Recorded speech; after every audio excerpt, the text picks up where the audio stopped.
Halo semuanya, selamat datang di PS Podcast seadanya. Hayu podcast Tugas meren. Nges hayu ah.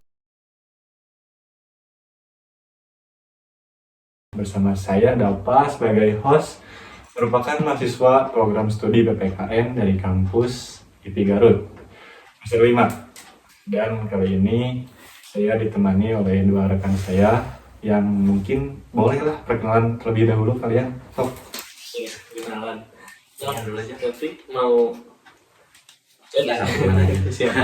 saya dulu ya. Oke, kawan-kawan, perkenalkan nama saya Firman Destasmana, mahasiswa semester 5 Institut Pendidikan Indonesia Garut, program studi Pendidikan Pancasila dan Kewarganegaraan.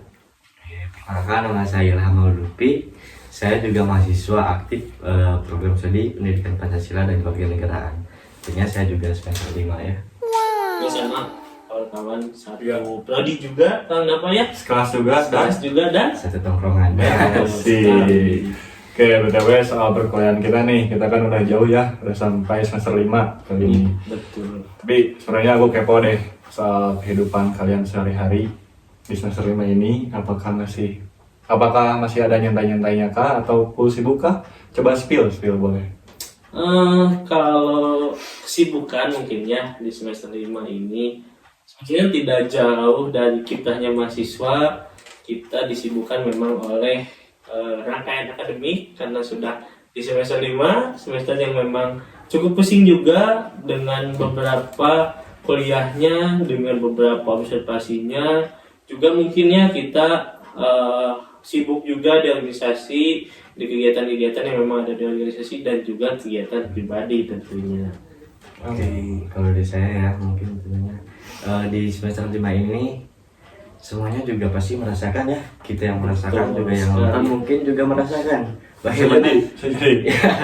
di semester 5 ini banyak cobaan, banyak tantangannya begitu, dari mulai tuntutan tugasnya mungkin ya, dari tuntutan kita dalam organisasi Iya, mungkin begitu. betul sekali. Tapi itulah kiprahnya mahasiswa ya. Iya, betul sekali. Betul sekali. Oke, emang sih sebenarnya kesibukan gitu kalau nggak jauh dari yang kalian sebutkan tadi. Iya. Tapi satu lagi nih yang aku pengen bahas sebelum masuk ke topik podcast kita.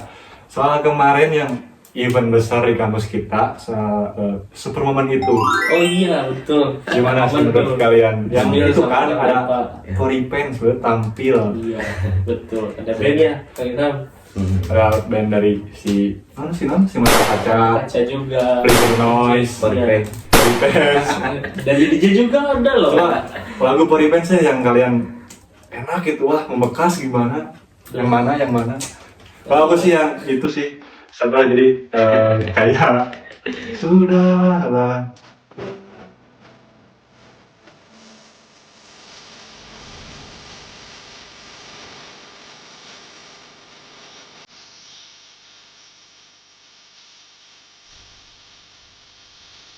Nah kalau kalian sendiri yang Kalau aku sama sih kah? terkait apa itu Supermomen kemarin itu pecah banget.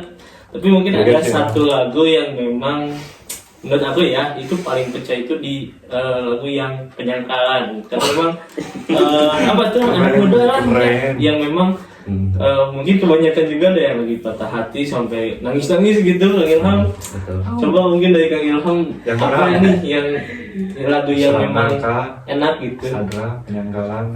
Ya kan hari ini kacau. Boleh Kang Ilham. Kalau menurut saya semua lagu itu cukup oke ya. Cuman kalau dibilang Sadra itu takut kayak ngikutin Dapa. Cuman emang itu yang saya suka begitu. Oh jadi sama ya, dua banding satu berarti kawan-kawan. Betul. Oke lah, lanjut ya guys ke pembahasan kita di podcast kali ini yang sebenarnya kita itu ingin membahas terkait kurikulum untuk pendidikan inklusif, yang mana kurikulum serta pendidikan itu merupakan hal urgensi di Indonesia dari dulu sampai sekarang. Lalu menurut kalian nih, bagaimana sih peran kurikulum dalam membangun sistem pendidikan yang berkualitas? Gimana? Oke. Ini mau Kang Ilham dulu atau saya dulu? Silakan. Jadi kita berurutan saja ya. Mungkin dari saya dulu, nanti Kang Ilham lanjut seterusnya. Oke. Oke.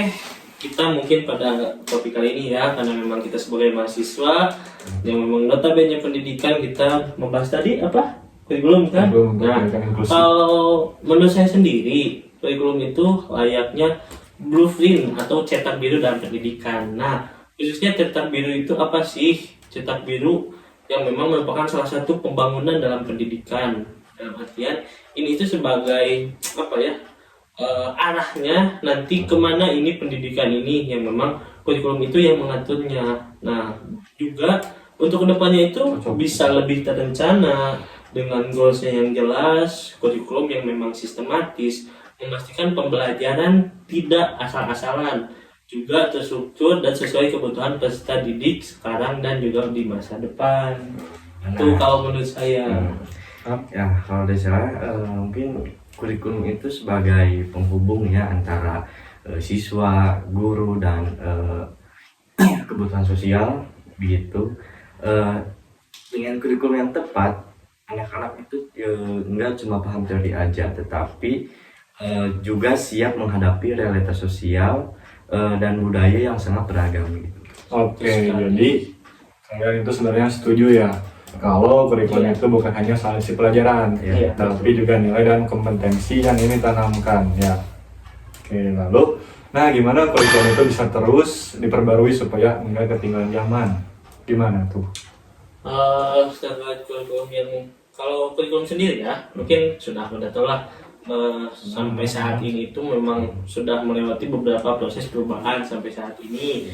Nah, sebetulnya kurikulum itu harus memang dipantau dan memang dikaji ulang secara berkala. Dalam artian itu harus memang relevan dengan zamannya hari ini. Kalau memang hari ini berbasiskan teknologi yang melejit, nah itu kurikulum juga harus dapat menyesuaikan, Kang. Juga melibatkan berbagai stakeholder yang tentu pastinya sebagai teknik pengajarnya, yaitu guru, juga ahli pendidikan, orang tua, dan siswa yang mana menjadi acuan daripada proses pembelajaran tersebut. Adapun proses revisi yang harus berdasarkan data dan kebutuhan yang tadi telah saya sebutkan, bukan hanya berdasarkan tren. Trennya seperti ini nggak ikut, tapi lebih ke kebutuhan pembelajarannya saat ini itu seperti apa. Ya, Gitu kalau misalnya. Ya, dan mungkin yang penting juga kurikulum itu harus responsif terhadap perubahan global ya, seperti teknologi, perubahan iklim ataupun kebutuhan masyarakat yang sangat kompleks begitu. Dan jadi anak didik kita nanti nggak hanya cerdas akademis, tetapi juga mereka punya karakter dan kesadaran sosial yang sangat kuat begitu. Oke, itu mungkin tadi pembahasan soal kurikulum ya. Mungkin kita bisa lanjut tentang pendidikan inklusif nih sesuai topik kita. Kalian bisa nggak menjelaskan apa itu pendidikan inklusif dan kenapa kita harus punya kurikulum khusus untuk pendidikan inklusif? Iya. Kalau membahas pendidikan mungkin ya sudah yakin pasti kita sudah tidak asing lagi dengan pendidikan, karena pendidikan itu merupakan salah satu fondasi yang paling memang awal bagi kita beranjak dalam proses pembelajaran, khususnya siswa mungkin ya kan. Nah, kalau pengetahuan saya, pendidikan yang inklusif itu merupakan sistem pendidikan yang memang membuka kesempatan yang memang sangat luas bagi anak untuk belajar bersama tanpa terkecuali, kan, tanpa adanya diskriminasi, tanpa adanya pengecualian. Termasuk juga anak yang berkebutuhan khusus. Kenapa harus ada kurikulum khusus ini? Karena metode pembelajaran dan materi yang biasa enggak selalu cocok untuk anak tersebut, tapi juga harus cocok untuk kebutuhan anak yang berbeda. Jadi kurikulumnya itu harus bisa responsif dan juga fleksibel menghadapi keberagaman siswanya. Gitu kan. Oke, mungkin tambahannya ya, secara sosial budaya gitu, pendidikan inklusif itu sebagai penguatan nilai keragaman dan toleransi begitu. Karena kita bayangin aja, Indonesia itu kan luas banget ya. Iya. Dari Sabang sampai Luas Merauke. sekali. Dengan keberagaman budayanya, bahasanya, sukunya, dan juga agamanya begitu. Nah, mungkin kalau dengan pendidikan inklusif yang dilaksanakan sekolah secara tepat begitu, itu akan ciptain masyarakat yang harmonis dan saling menghargai sejak dini begitu. Oke, cukup kan? Ya, siap. Tampaknya soal pendidikan inklusif ini sangat menarik untuk dibahas ya kawan-kawan. Tapi aku juga kepo nih, gimana sih caranya kurikulum inklusif ini gak cuma bagus di buku, Ya. tapi juga benar-benar jalan dan berdampak gitu. Gimana? Kalau untuk pendidikan ekonomi inklusif ini, khususnya mungkin supaya memang benar-benar berdampak dan berjalan itu sebetulnya ada beberapa kuncinya.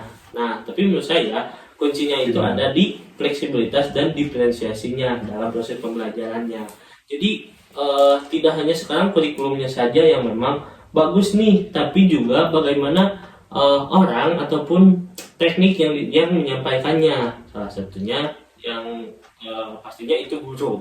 Nah, guru itu harus memang punya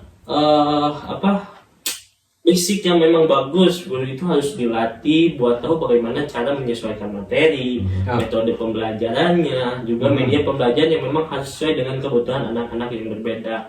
Misalnya anak yang mempunyai kebutuhan seperti tunanetra tidak bisa melihat, tapi kita bisa kan dengan menggunakan media visual, audio visual ya kan, Audio. ya supaya memang membantu menunjang dalam proses pembelajaran anak tersebut. Nah, betul, di sisi lain juga isi kurikulumnya juga harus mengangkat nilai-nilai keberagaman budaya, kemampuan, kondisi fisik peserta didik. Jangan cuma belajar matematika doang, tapi juga belajar tentang menghargai perbedaan, empati, dan cara bersosialisasi yang mampu merangkul semuanya. Tadi juga ya, yang merupakan perbedaan antara kalau dari segi fisik mungkin ya kan, ini maaf ya bukan apa-apa, tapi dari sekarang anak yang memang tadi yang saya katakan yang berkebutuhan khusus dan juga anak yang memang normal. Itu kenapa? Ya. Ngomong soal ini, soal yang kita bahas, gak mungkin dong kalau nggak ada tantangannya seperti hidup. Nah, lalu emang apa aja sih tantangan utama yang dihadapi implementasi kurikulum inklusif di sekolah-sekolah? Iya, betul. Jadi tantangannya nggak hanya di kehidupan saya ya, Kang Ilham, tapi juga dalam fokus pembahasan kita kali ini mengenai kurikulum itu memang sangat banyak sekali tantangannya kawan-kawan. Tidak hanya sekarang dengan arus mobilisasi, arus teknologi yang memang sudah sangat melejit, tetapi juga salah satunya yang mungkin telah saya dapat atau analisis saya yang memang dapat di lapangan itu, salah satu yang terbesarnya itu adalah keterbatasan guru yang memang kompeten dalam bidangnya dan juga fasilitas yang memadai. Kadang sekolah kenapa belum punya guru yang memang terlatih untuk menangani anak berkebutuhan khusus. Jadi kayak sekarang guru teh hanya mengajar saja, kan guru itu harus memang multi talent, dalam artian harus bisa sekarang menjadi pembimbingnya, bimbingan konseling, terus psikisnya juga. Nah, terus fasilitas. Nah, di sekolah kadang ya kita mungkin merasakan dulu waktu SD ataupun SMP banyak fasilitas yang memang kurang mungkin, ya seperti saya alami kurang memadai, yang mana itu menjadi hambatan dalam kemajuannya dan juga tadi tantangannya juga. Nah, mungkin itu sangat disayangkan sekali oleh tantangan itu, karena di kota sekalipun itu masih banyak, dan apalagi di tempat yang memang terpencil, kawasan-kawasan yang memang sulit dijangkau gitu. Oke. Gimana? Selain itu juga ya, persepsi masyarakat dan orang tua itu juga masih menjadi hambatan sebetulnya. Masih banyak yang mikir bahwasannya anak didik dengan kebutuhan khusus itu harus dipisahkan dalam hal belajar gitu. Namun menurut saya jika disatukan mungkin itu manfaatnya lebih bagus ya. Jadi si siswa itu akan lebih paham atau lebih mengerti akan adanya perbedaan mungkin, atau perbedaan itu akan selalu ada gitu mungkin dalam fisik ataupun dalam ekonomi, dalam budaya sosial begitu. Iya, tapi tujuannya itu kan yang pendidikan inklusif yang memang mencakup semuanya gitu, tidak ada diskriminasi apapun dan tidak ada hal terkecuali ya. Nah, jadi itu tuh guys tantangan-tantangan dari implementasi pendidikan inklusif. Nah, ngomong soal tantangan juga, nggak mungkin kalau nggak ada solusinya. Betul. Lalu solusinya gimana nih untuk soal ini biar sukses di lapangan? Solusi mungkin kalau dari kita yang mungkin mahasiswa yang memang masih belajar nih, ada Belajar memang juga. sedikit solusi yang memang hari ini juga pemerintah juga ikut andil. Salah satunya yaitu adalah pelatihan guru harus intensif dan juga berkelanjutan. Guru harus memang mahir dalam eh, apa memahami materi, metode belajarnya seperti apa, teori belajarnya seperti apa, lingkungan di kelasnya juga harus seperti apa. Itu harusnya memang sangat mahir, juga cara mengelola kelas yang memang harus inklusif. Pemerintah juga harus punya support lewat pendanaan yang cukup buat fasilitas dan alat bantu belajar yang ramah dan inklusif. Juga yang nggak kalah penting nih, sosialisasi ke masyarakat dan orang tua supaya mereka itu paham mengenai visi dan manfaat dari pendidikan inklusif itu sendiri. Betul sekali. Jadi kalau mereka sudah percaya dan mendukung, anak-anak bisa belajar dengan nyaman dan optimal gitu. Dan pemerintah dan lembaga pendidikan juga harus melakukan edukasi ini secara aktif gitu. Lagi cukup.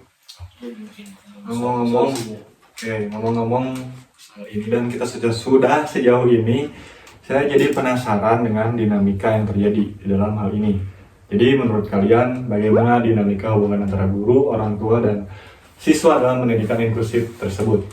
Kalau dinamikanya dari pendidikan inklusif sendiri, menurut saya itu satu kuncinya Kang, yaitu komunikasi. Komunikasi dalam artian sekarang guru tidak hanya tahu anak itu di sekolah, tapi guru juga harus memang tahu bagaimana anak di rumah. Dan artian guru juga harus memang punya hubungan yang baik dengan orang tua supaya memang tahu kondisi anak itu seperti apa. Jadi tidak hanya guru itu tahu di sekolah, tapi tahu juga di rumah anak ini latar belakangnya siapa, kebiasaannya seperti apa. Karena secara tidak langsung guru di sekolah itu merupakan harus guru yang memang kompeten, yang tadi saya telah bahas. Harus memang tahu akan fisikisnya, dan juga sosial di rumahnya, di lingkungannya itu seperti apa. Dengan kerjasama yang baik, proses pembelajaran juga akan lebih efektif, dan anak juga akan merasa didukung oleh guru, orang tua, dan juga lingkungannya. Itu kalau dari saya. Dan juga mungkin melibatkan siswa itu juga penting ya. Karena anak-anak itu harus diajak terbuka dan belajar menghargai teman yang berbeda gitu. Ini akan membangun rasa saling menghormati dan solidaritas yang kuat gitu di tengah keberagaman ini ya. Oke, lanjut. Ngomong-ngomong dari tadi kalian berdua ini kayak udah berpengalaman banget nih. Aduh, enggak tuh Kang. Kalau pengalaman kan kita juga masih belajar ya, Betul sekali. Tapi jujur, emang kalian punya pengalaman kah dari kegiatan kampus atau magang atau apapun itu yang menunjukkan tantangan dan kekuatan pendidikan inklusif? Gimana coba? Cerita deh. Mungkin kalau pengalaman ini masih bercerita aja mungkin ya. Yang pertama mungkin dulu pernah nyoba ngajar juga, terus mungkin yang masih hangat kemarin mungkin waktu KKN ya Kang, pasti Kang dapat juga ikut melaksanakan kegiatan KKN. Nah, singkat cerita mungkin KKN berlangsung dan di sana itu ada program kita itu magang di sekolah, khususnya di sekolah dasar ataupun kalau ada sekolah menengah pertama juga kita ikut magang juga di sana. Nah, pengalaman saya pada saat itu memang di sekolah tersebut sudah menerapkan model yang inklusif, dalam artian semua itu disamaratakan tanpa terkecuali. Kayak contohnya anak itu tidak bisa membaca, tapi anak itu tidak dikucilkan, tapi sama-sama belajar dan didorong juga oleh gurunya. Terus guru-gurunya juga sebagian sudah mendapat pelatihan yang memang sudah tersertifikasi, dan sebelumnya juga mungkin ikut program profesi guru itu yang PPG. Nah, juga ada psikologis yang membantu identifikasi kebutuhan anak, kayak kalau di sekolah mah BK, bimbingan konseling itu juga memang sangat penting, khususnya bagaimana mengetahui psikologis anak itu dia itu butuhnya apa. Tapi juga mungkin ada kekurangannya Kang. Pas waktu itu, jadi di sekolah itu ada beberapa guru yang memang sudah mengikuti pelatihan, tapi masih banyak juga guru-guru yang memang belum mengikuti pelatihan, tapi sedang dalam proses artinya guru juga lebih baik lagi dalam mungkin mengemas ataupun melakukan pendidikan inklusif ini. Mungkin itu. Dari Ilham sendiri gimana Ilham? Mungkin ceritanya sama ya, kita pas KKN dulu sama-sama ngajar juga di SD gitu. Cakep Kang Ilham. Mungkin tapi ceritanya begini nih, saya ngajar di anak kelas 2 SD. Masih anak banget ya Ilham. Anak banget, Iya. masih banget. suka bermain balangor lah gitu. Iya, betul. Nah, namun di dalam kelas itu ada seorang anak yang mungkin menurut saya anak itu masih apa namanya, atau mungkin kebutuhan khusus lah, perlu ada pendampingan yang khusus gitu. Namun di dalam kelas itu mungkin cara gurunya menyamaratakan pembelajaran itu kepada semua siswa tanpa adanya pendidikan khusus kepada anak tersebut. Gak ada gap gitu ya? Ya, betul sekali. Nah, mungkin menurut saya guru itu sudahlah melakukan ataupun menerima anak itu di dalam kelas, ya di satu kelas sama yang lain. Cuman perlu tindakan khusus dari gurunya untuk mengajari anak tersebut. Namun mungkin lebih parahnya ya, menurut saya seharusnya anak itu gak bisa naik ke kelas 2, mending di kelas 1 aja dulu sampai dia bisa baca, sampai dia bisa menghitung. Pas saya dulu ajarin membaca, dia teh kadang bilangnya apa gitu, atau jadi masih sulit gitu. Kalau saya suruh nulis huruf A nih, dia malah nulis apa gitu, gambar apalah. Saya juga sampai mikir, aduh ini repot banget. Betul. Ini harus gimana ini anaknya nih. Ya begitu, mungkin kasihannya anak itu kalau udah gede nanti, kalau masih gak bisa baca, gak bisa hitung gitu, nanti takut jadi korban bullying ya bagi dari teman-temannya gitu. Tapi justru menurut saya itu Kang peran daripada guru yang memang tadi sudah melakukan pelatihan. Kemudian dia sudah harus bisa menangani kasus seperti itu. Iya. Oke, tuh guys, lihat buat kalian nanti mahasiswa yang akan melakukan KKN, semangat, banyak manfaatnya guys. Betul sekali. Tapi hati-hati juga buat teman-teman nanti kalian yang kalian kenal dari tingkat 1, bisa jadi terlupakan karena teman KKN yang sebulan. Enggak ya? Iya, jadi terus Pengalaman. Lanjut. Guys. Tentang kita yang saat ini menjadi mahasiswa, menurut kalian apa yang bisa dilakukan mahasiswa sebagai generasi penerus untuk mendukung pendidikan inklusif?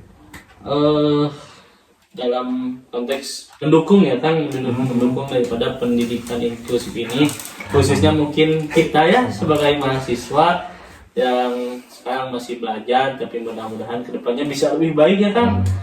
Mungkin juga kita sebagai agen of change atau agen perubahan yang nantinya bisa membawa hal yang memang positif bagi pendidikan. Mungkin kalau dari saya sendiri ya,